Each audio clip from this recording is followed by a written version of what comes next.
I did a lot of bad things. I said a lot of bad things. I'm alright. I don't care if I just sell one book. I don't care. I don't care. I don't care. I don't. But I can talk to a lot of people. I can talk. Can't nobody stop me from talking to people.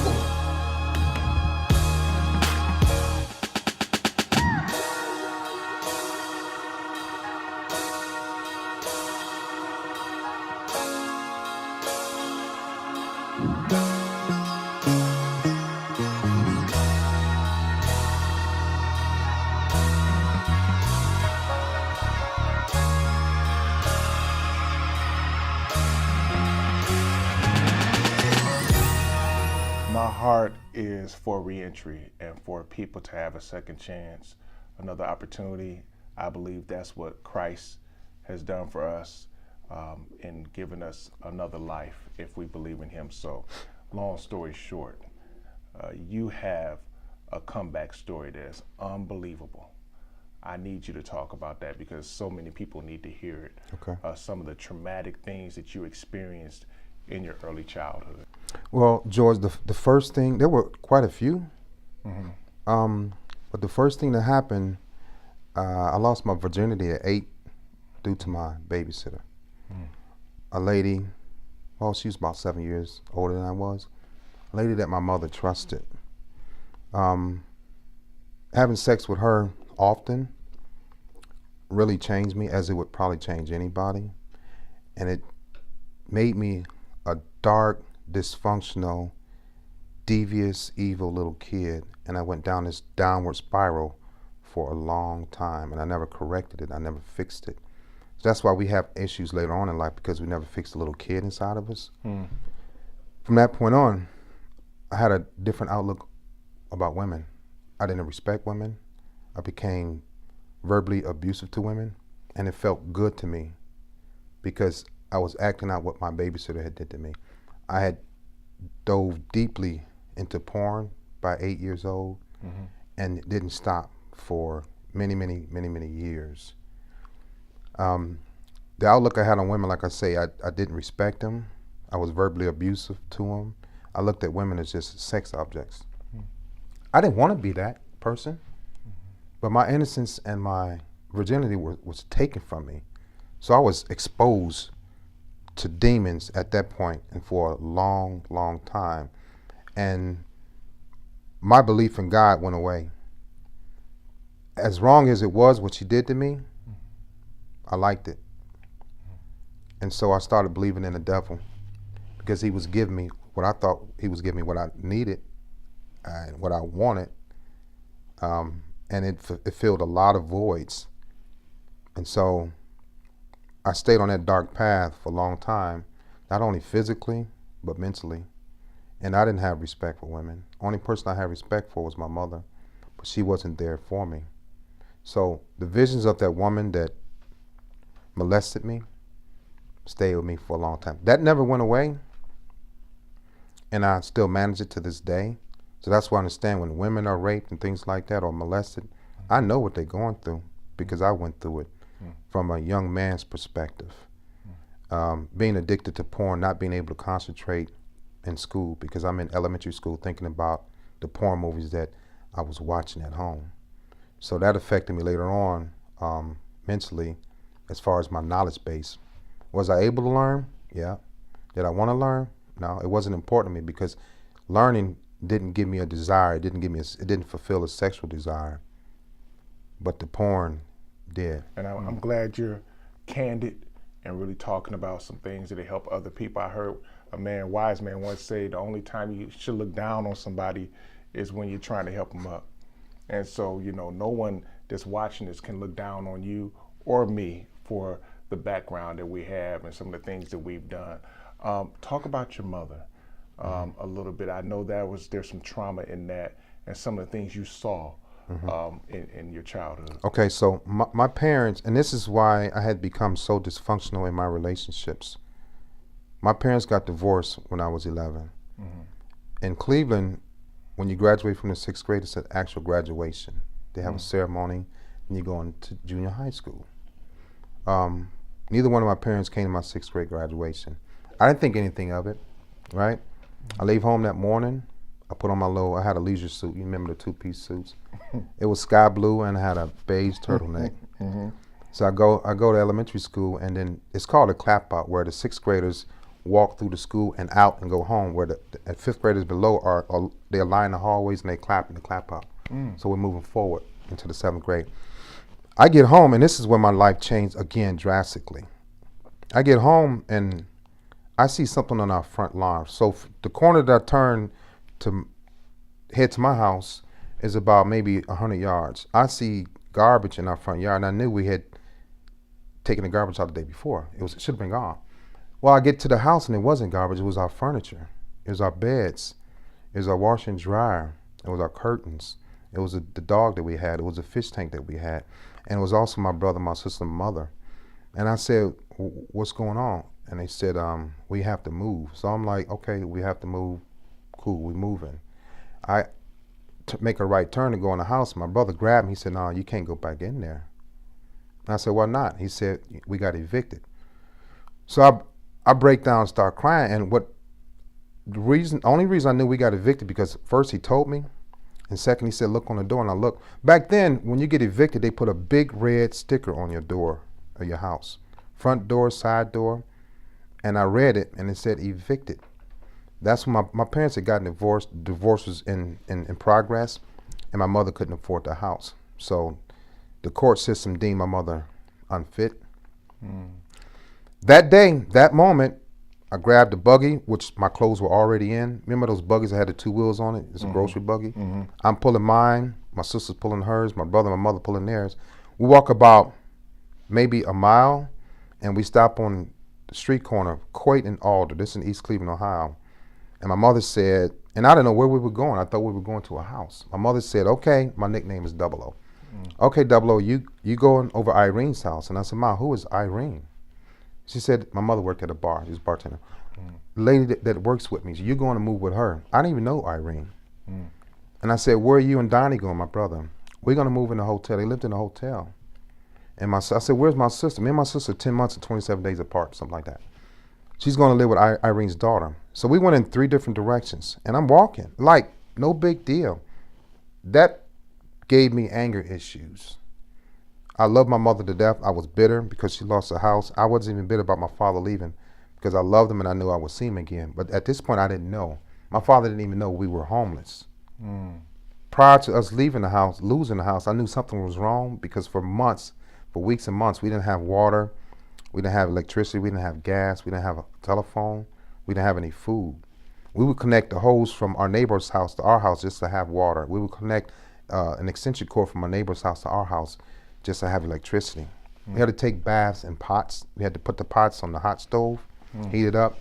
So I went through a lot, and when we lost the house, that broke my family traditions as far as me knowing what family is about. I had nothing as far as family is concerned after the 6th grade.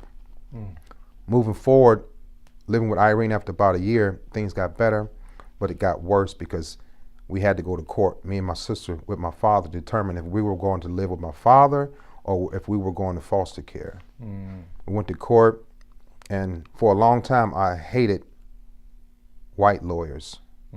Had nothing to do with being a racist, but that's who I saw when we went to court. That's who I saw yelling at my father. Wow. That's who I saw telling me, you can't live with both your parents, so don't ask me that again. And he said, well, who do you want to live with? I said, I want to live with both my parents.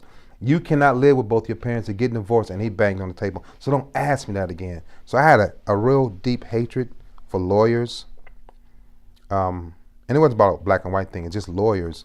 And I was upset because he was disrespectful to my father. And me and my sister hugging, we holding hands. I remember shaking. We had to walk up to the judge's bench and make a decision. But he said, okay, you're going to stay with your father, you and your sister, but we sending a social worker to your house. You got a week to get your house together, Mr. Walker. He was talking to my father. And we left the courthouse not knowing if we were going to foster care, not knowing if we were going to be able to live with my father because he had a 1-bedroom and it's 3 of us.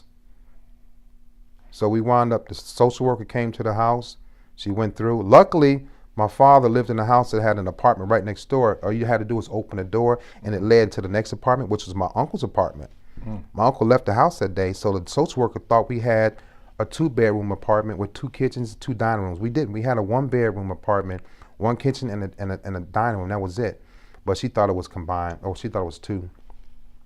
And that's how my father got custody of us, and my mother lost custody and remained living in the hotel with my brother.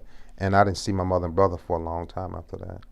Now, we're hearing all this from a retired command master chief, and there's more to it. You were 1 point away Yeah. from giving up 4 times. Yeah. You failed. Yeah. And I believe somebody needs to hear that, because I need to hear Young men and women out there, I mean, from children in elementary school, junior high school, even college, or trying to get into college. A lot of you are struggling to pass the SAT, the ACT. Some of you pass it and you get the minimum score. But let me tell you about the minimum score. Don't push yourself to try to max it out. I took the ASVAB. The ASVAB is the Armed Services Vocational Aptitude and Battery Exam. You need to take that to get into the military. I took it 5 times. I failed it 4 times. The first time I got a 6, then I got 11, 19, and a 30. The 5th time I got it, I went from a 30 to a 31, which was 1 point. All you need is 1 point to get into the military after you failed it. You get the minimum will take you to your maximum in life. What kicked in then was my work ethic. All you need to do is break past that barrier and get your foot in the door. You get into the military or you get into college. After that, your work ethic has to take over. Your drive has to take over. So the 1 point changed my life. 1 point got me to do 32 years in the military. It got me medical benefits. It got me dental benefits. It got me life insurance. I traveled the world. You know, I got a chance to go back to Cleveland and be a recruiter. I was able to get all types of jobs in the military. So all I needed was that 1 point. And for you, that 1 point is just getting in the door. And that's all you need, and it'll change your life.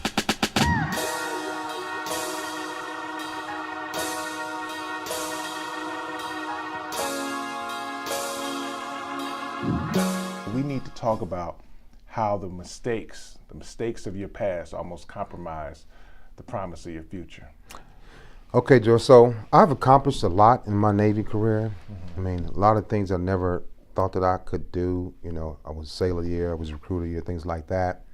But pushing through, plowing through, just bulldozing through my Navy career, getting things done, winning awards. I never thought that I had any issues. I never reached back to take care of my issues. I never thought about fixing myself, because I'm like, you know what? I'm successful at work. I don't need to fix anything in my life. But while I was being successful in the Navy, I was still addicted to sex, porn, smoking, and drinking. So my thing was, if I win sailor year, oh, we're gonna drink, we're gonna smoke. The bad things that I was doing, and I'm gonna have an abundance of sex when I'm successful. That was my thinking. So the things that I was doing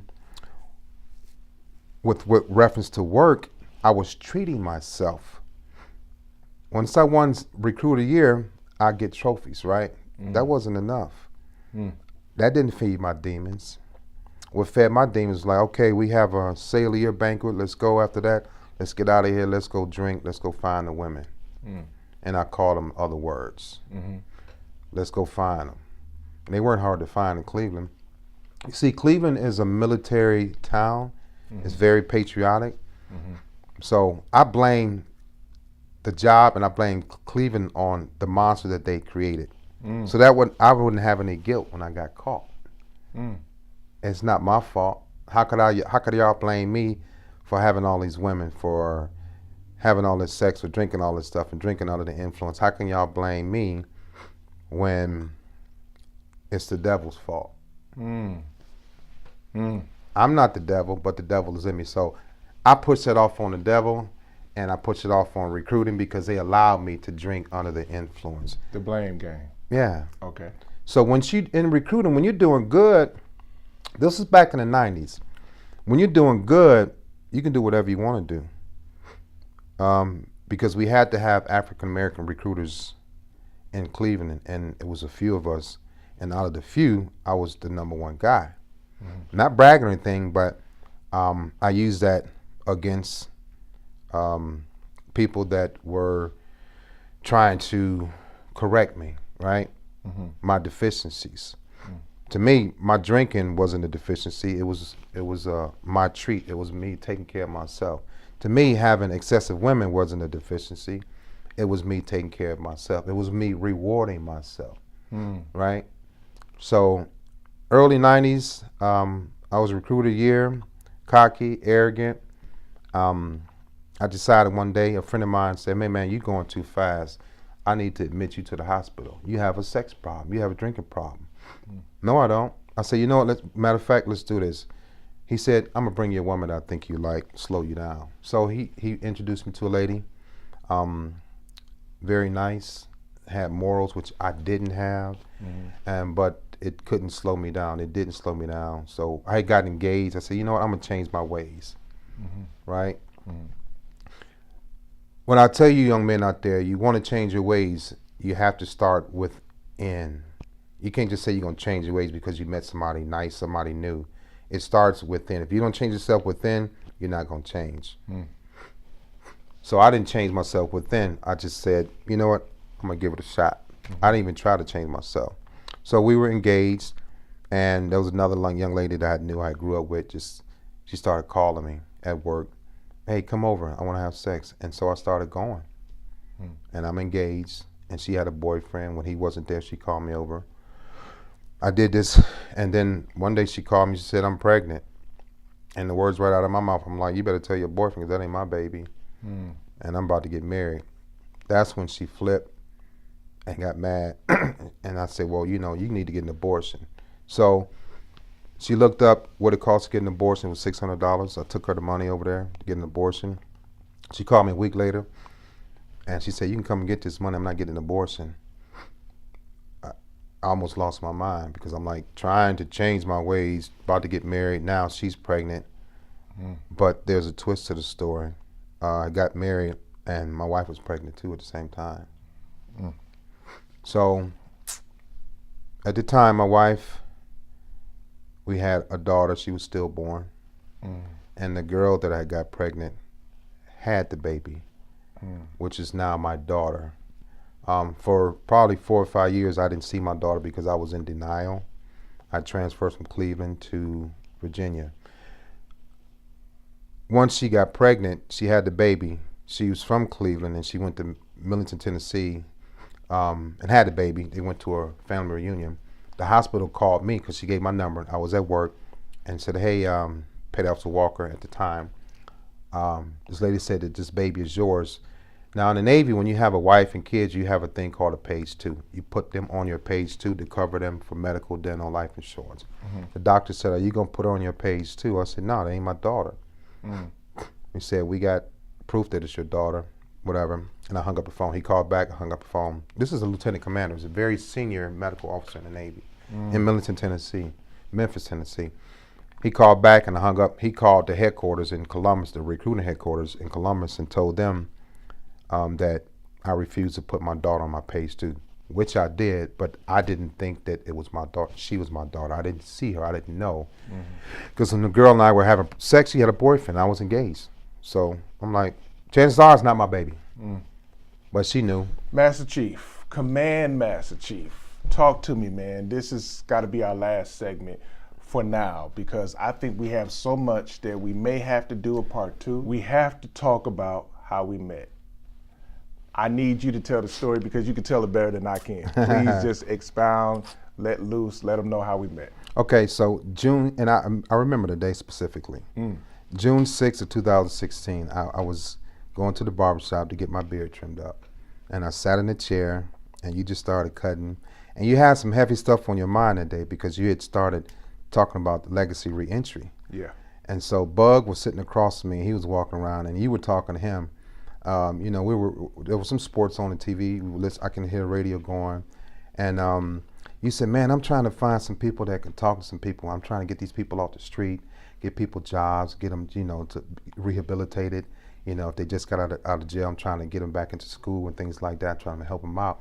I'm looking for somebody that can talk to people, man. And Bug looked around. He said, well, why don't you talk to the man that's in your chair? You don't know who that is? And not that I, I'm a big time person or anything like that. But, and you said, no, I don't know. He said, and you asked me, said, man, who are you? So you stopped trimming my beard and we talked. And I said, he said, you were in the Navy? I said, yeah. I said, I've retired. I did 32 years a year ago, at the time. And he said, well, I need somebody to talk to these cats. I need some help. And I said, well, I can help you out. He said, you talk to people? I'm like, yeah, that's what I do.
Okay, I'm excited to have a very, very special guest with us today. Beard is super crispy, got the fresh Jordans on. We are with Pastor Joshua Pastor Joshua Randolph out of North Chicago, the senior pastor of Salvation Praise Ministries. He's also a guest star on the show The Bridge. He is an author. Man, I could talk about so much with you, man, and that's what we'll do. But we need to discuss the fact that he is an example of reentry, and we'll get into that. And so, but if you don't mind, Pastor Joshua, tell us about yourself. Many people, they know me. I'm not really too caught up on titles and everything like that, but I definitely respect the office. So, many people know me as Josh, Pastor Josh, whatever people want to call me, but I'm just an average person that love God, that, really want to help people to get to a level in life where I believe that they have been called, and to be able to nurture that and watch that plant grow, if we use that analogy. So I'm just an on-fire person that love God and love people. Very, very, very, very, very social person.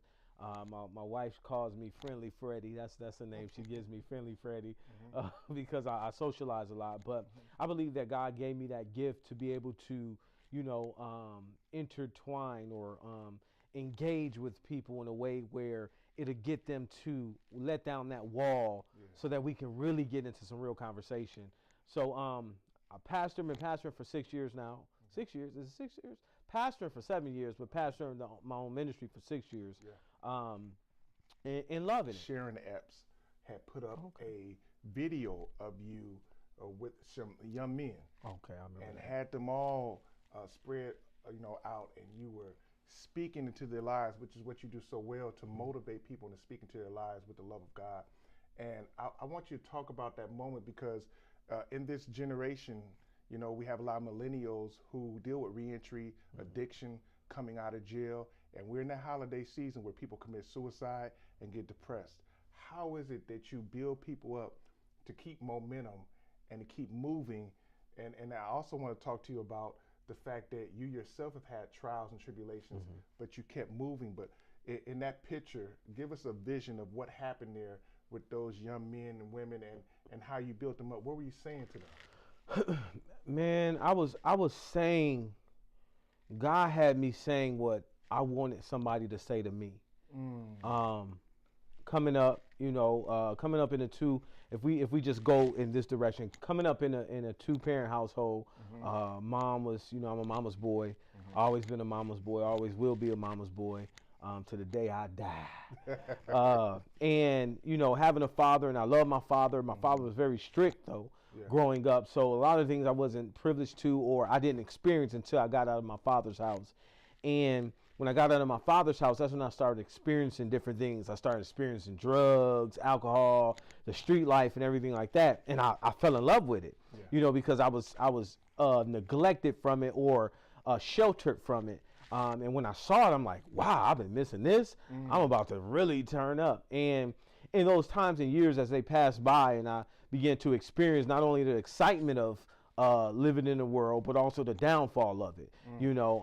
I began to really think back on what if somebody would have said these things to me when I was on the block selling drugs, when I was, walking the street, when I was doing the things that I was doing. What if I had me in my life at that time? What would I say to me? So a lot of times when I speak to people, I speak, especially the youth, I speak to them as though I'm speaking to me. In all facets of lifestyle, from growing up in the church to being in the street to, being in jail till, being in ministry till being frustrated with ministry. So being able to speak to a person on that level. So that day you're speaking of, I remember when she shared that video, actually Carlos, he recorded the video and I didn't know he was recording it, but I had a bunch of people young kids from North Chicago come. And I remember they had a program called the Christian Fellow Athletes, CFA or CFH or something like that. But it was this Christian Fellow Athlete, or FCA, Fellow Christian Athletes. And they had started it back up like 3 years ago, and they had asked me to come in. And when I came in, it was about maybe 10 people there. And just my style of doing things, you know what I'm saying, was kind of different. So I really, really spoke to the kids in a way that they can understand. I didn't come with the traditional way. I just was real. And they start telling their friends, and we grew from 10 to like 50, 50 kids coming after school.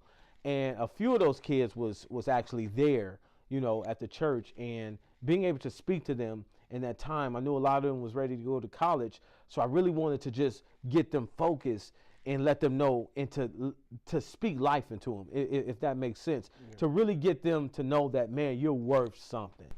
Please tell us about Momentum, because starting a movement, as you have worn the appropriate attire with the Rock Your Day movement, which he started, which when I saw that on Facebook, I was like, man, you really starting something that you're about building people up. That's my passion. I love to promote people and build them up and let people see what others are doing. And you're about building people up, and you connected so many people with that hashtag. And so tell us about the Rock Your Day movement and how somebody like yourself can start something like that, even in the midst of having trials and tribulations. As we talked about, it's the holiday season where people start something and they give up or they get discouraged before going into a new year. How do you start something and keep that momentum, especially during trials and tribulations? I think the number one thing, even for people that's watching, I believe the number one thing is consistency. And when I started the Rock Your Day movement, it was tripped out, because I remember sitting in my room and I was just thinking of, so I was reading the Bible and I read the scripture, Matthew chapter 7, verse 23 and 24, where it says that he who hears my word and does my word, I will liken him unto a wise man who built his house upon a rock. And when the waves beat against the house and the wind came against the house, it did not fall because it was founded upon a rock. So I'm like, man, that's dope. I'm reading the scripture. I'm like, man, that's pretty dope, God. You dope. If our foundation is just a rock. And then I began to just really sit there and contemplate. It's like, well, we should live on the rock every day. And then the phrase "Rock Your Day" came. Man, that's tight. And I was like, oh man, that's pretty dope. Rock Your Day. Hashtag Rock Your Day. So God just began to, I tell people I sold dope good. I always say that. I sold dope good. And I don't say that in an arrogant way. I say that because the gift was already given to me, not to sell dope, but as an entrepreneur. It was given to me before birth, but the enemy perverted it. So anything I did was going to be good. So when I did it good. And when God saved me, he told me, he said, I remember just sitting there, and I remember getting out of prison, and I'm kind of alleviated, but I'm coming up to the point where how this happened. Yeah. I remember getting out of prison, and I was trying to get a job. I couldn't get a job and everything like that. And I remember God telling me, you know, I gave you a gift. So I'm like, okay. So he taught me how to cut hair in prison. So I started cutting hair in prison. And when I was cutting hair, I got out. He said, okay, go cut hair. So I went and cut hair. So I said, okay, I need more money. So he said, okay, well, what did you used to do? I'm like, I used to sell dope, God. He said, I know. I said, you want me to sell dope? He said, no. Don't go sell dope. Right. He said, what you want me to do, guys? That was the eighth of the what? No, but you know, he began to tell me, he said, Josh, I gave you a gift. So I began to say, okay. So he said, write a book. So I wrote a book. God blessed me to write a book, Behind Closed Doors. And in the book, I wrote that book, got it published, and I wrote the book, and then I said, okay, what do I do with the book? He said, well, what you used to do, he always brought me back to that. I don't know why, he always brought me back to that. And he said, well, when you was out in the street, how did you market the book? I said, well, I mean, how did you market the drugs? I said, well, I did this, guy. He said, well, do it the same way. I said, okay. I said, well, I got 2 for $25. You can get my book is selling for $15 a piece, but I give you 2 for $25. 2 for $25. 2 for $25. Joe, you trying to show me? Don't show me. So he showed me that marketing 2 for $25, and it began to work. Okay. And people began to buy 2 books because they saved $5. So I began to really market the book. End up marketing over 800 of my books that got sold and it's still selling today. And that kind of dwindled down a little bit. I said, okay, well, what's next, God? He said, well, what you used good at doing. I'm like, okay, God, we got to go do this again. So then he said, that's when I was reading in Matthew. When I was reading Matthew, he gave me hashtag rock your day. Yeah. So I said, okay, what do I do with it? Because a lot of times, like I said, consistency, a lot of times God will give you something, but you have to know what to do with it. Yeah. You know what I'm saying? Because there's a revelation to it. Everybody can read the word, but everybody don't get revelation. The revelation reveals something and enlightens you to be able to do something with it, to take the word and make the word active. I was telling the people the other week, I said, you know what? God was in the beginning. In the beginning was the word, and the word was in the beginning. The word was God, and the word was with God. But the thing about it was the word could not do nothing even in the beginning until it came to verse 14 of John where it became flesh. So God gave you anything he give you in life, he wants it to manifest and become flesh. Why? Because it's tangible. Yes. You feel what I'm saying? Yeah. So I ended up just really praying and asking God. So God says, hit people inboxes up. Now I charge for this. See, I'm giving it to you people. I'm giving it to y'all for free. This is actually in my coaching program that I get paid for. Amen. Yeah. But I'm giving y'all some free game. Okay. So he said hit people inboxes up. So I began to just hit people inboxes up, personalizing it with a message, an encouraging message, and then asking them for a response. A response meaning asking them to do something for me. If I encourage you, I want you to do something for me. So I would send an encouraging message, and in the message, I would let them know, hey, why don't you do this? Put a picture up of yourself with a positive post and put hashtag rock your day and tag me to it. I remember that. Tag me to it so I can see it too and be encouraged. Okay, man, this is some marketing stuff. They're going to be like, oh, I see what you're doing now. Okay, but the thing about it was I understood algorithm. I understood the more people tag you, the wider you go in any type of social media platform. So I knew I had to go wide. Yes. So I did it on a Friday. And when I did it on a Friday, I got so many people that was doing it. I was like, man, that's pretty dope. So Saturday came. I was like, okay. God was like, do it again. So I hit up people inboxes, hit them up. I ain't doing it in a group, this individual. So that took some time. And this time I said, take a picture with your family, hashtag rock your day, tag me Lou. So people start doing it. So the trickling from Friday trickled over to Saturday, and then new people started doing it because they saw people doing it Friday.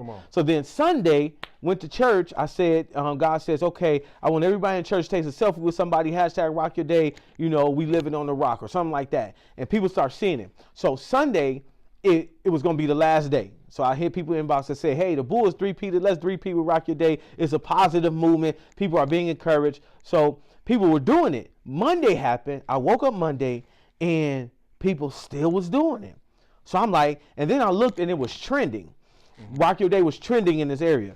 So I'm like, okay, I don't know what this is. So Tuesday I got a call and somebody said, did you trademark that?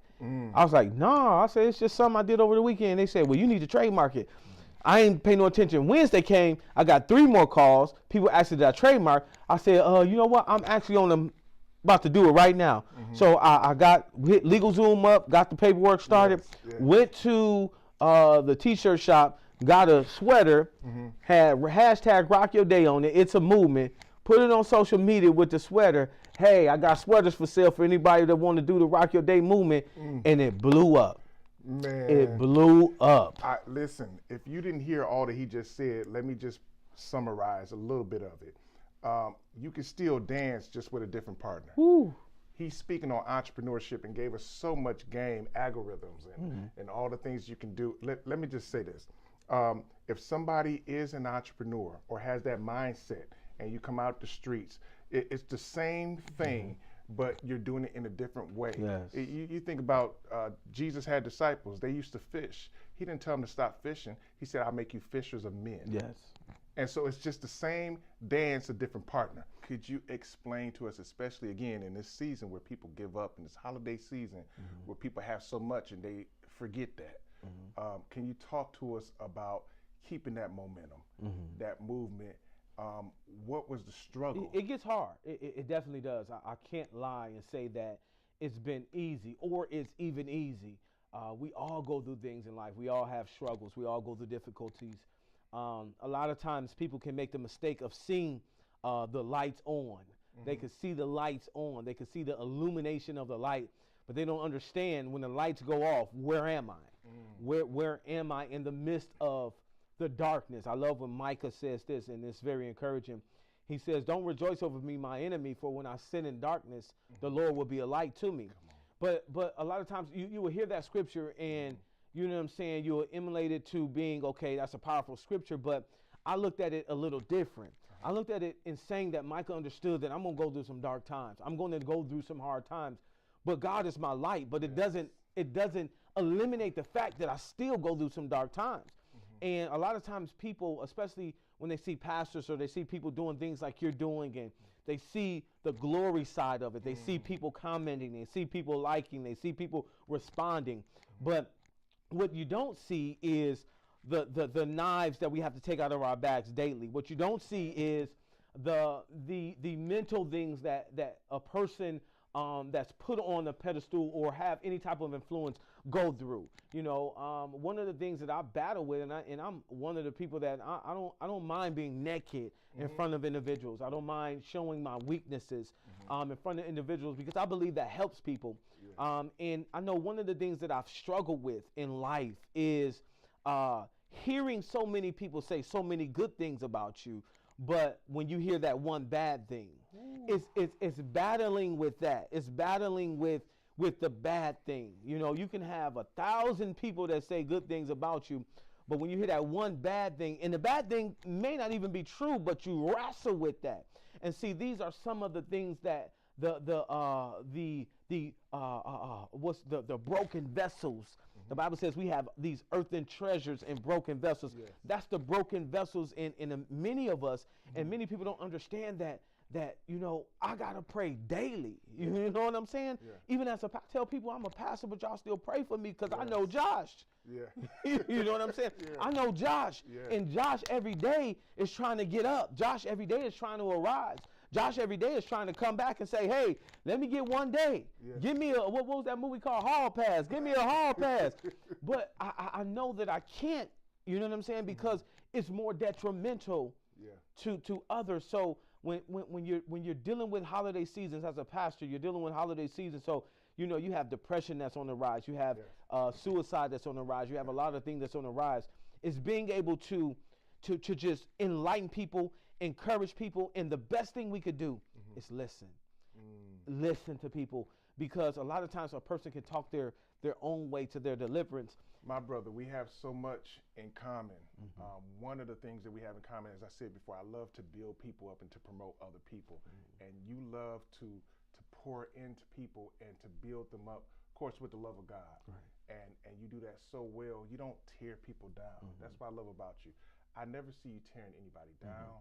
You're always building up. Even if we have some stuff wrong with us, you know, you have the ability to look beyond that and say, okay, but yeah, let's see about this. Let's get you into your purpose, into your movement. And so I want you to talk about something that you've been doing with the millennials, which is what we need to do, is legacy and passing things down to the next generation. Something called The Bridge that you and a very talented, powerful brother in this area have collaborated on, called The Bridge, and his name is Carlos Smith. Yes. If you know that name, Carlos Smith, Crazy Los. Boy Los crazy. Yeah. So the quality in the videos and stuff he does is amazing, and these two collaborate.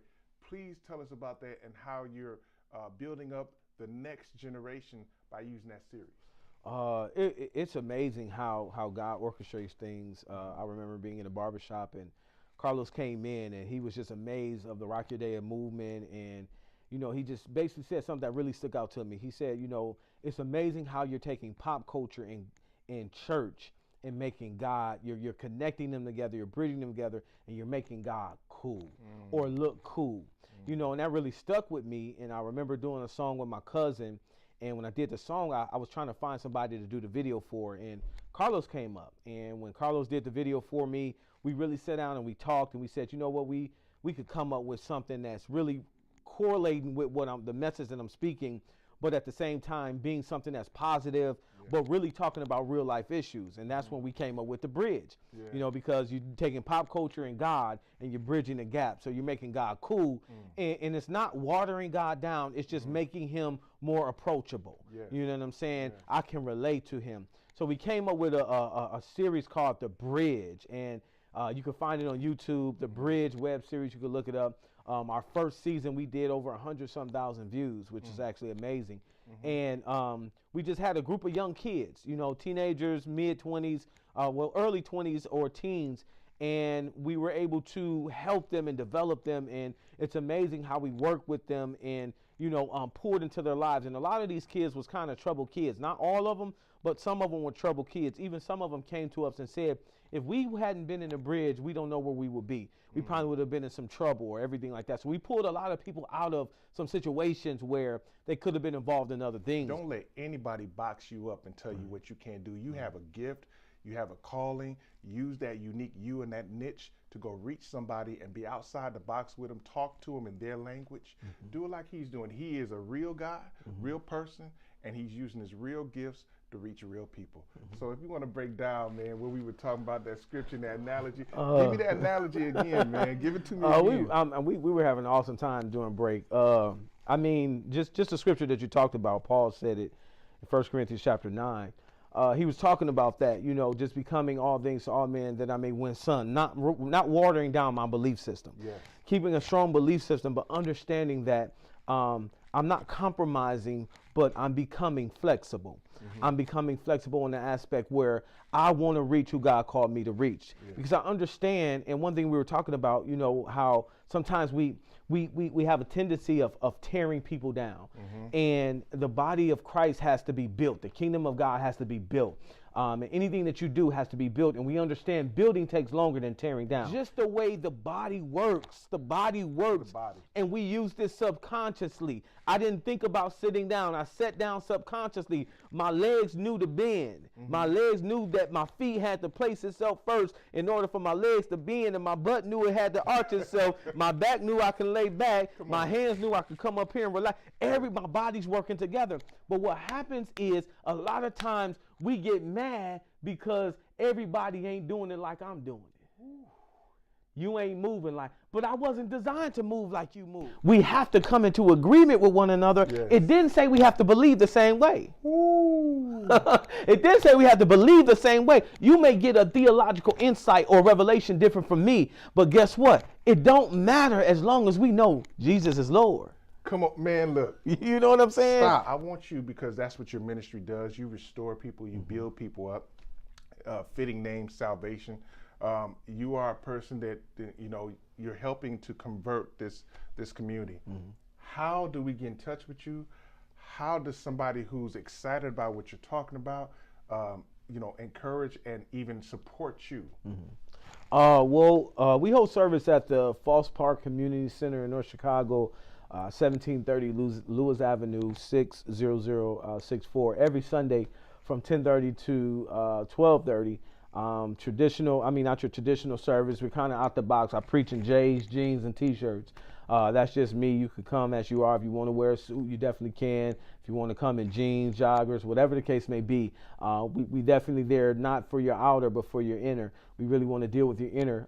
If you want to find me on Facebook, you can find me on Facebook at either Joshua Randolph or Joshua Ignites is my public page, Joshua Ignites. You can definitely go there, or Instagram, Joshua Ignites. You can go there as well, and they can find me there. But I'm very approachable.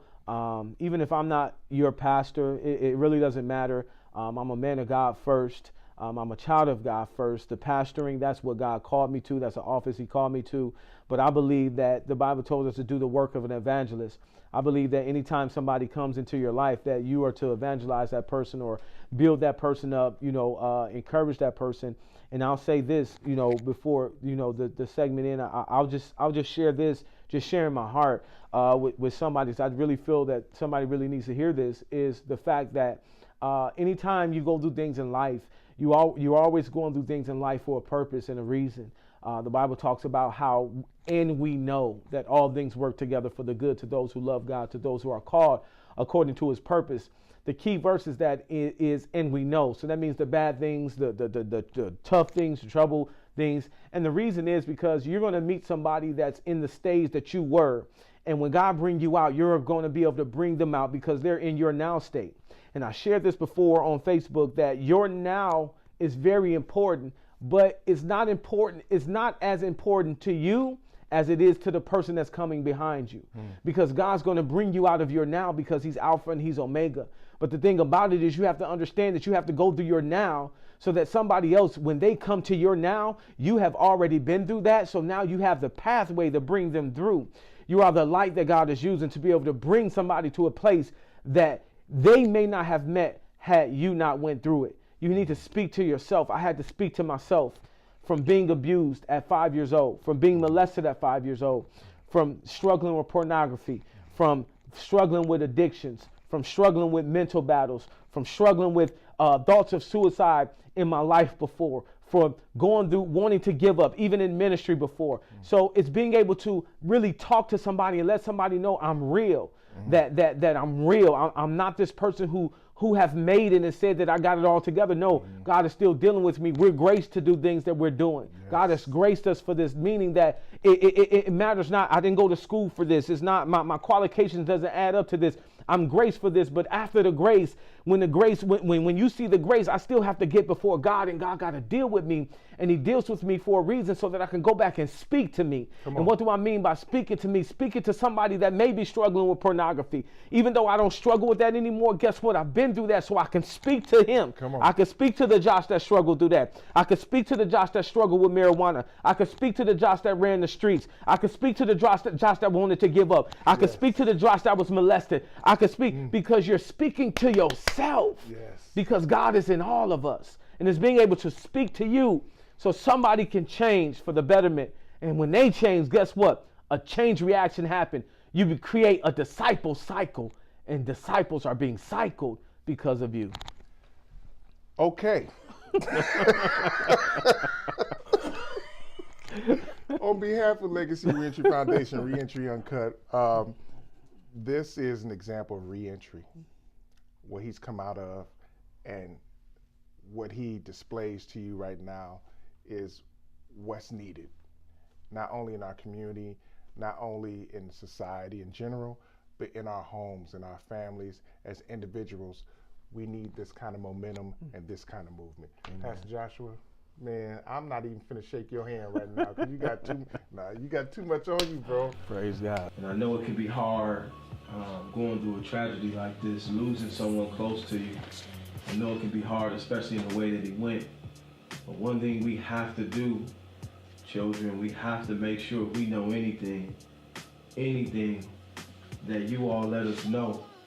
Too many murders are going unsolved because nobody is saying anything. Nobody is talking. Nobody is saying nothing. That stupid, no snitch stuff. That's for the birds. And I know that they're talking. And I know you all are hearing something.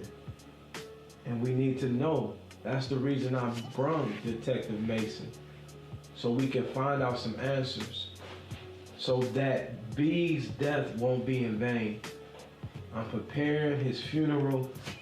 You should have saw his mom crying in the office the other day because her son is gone. He can't come back.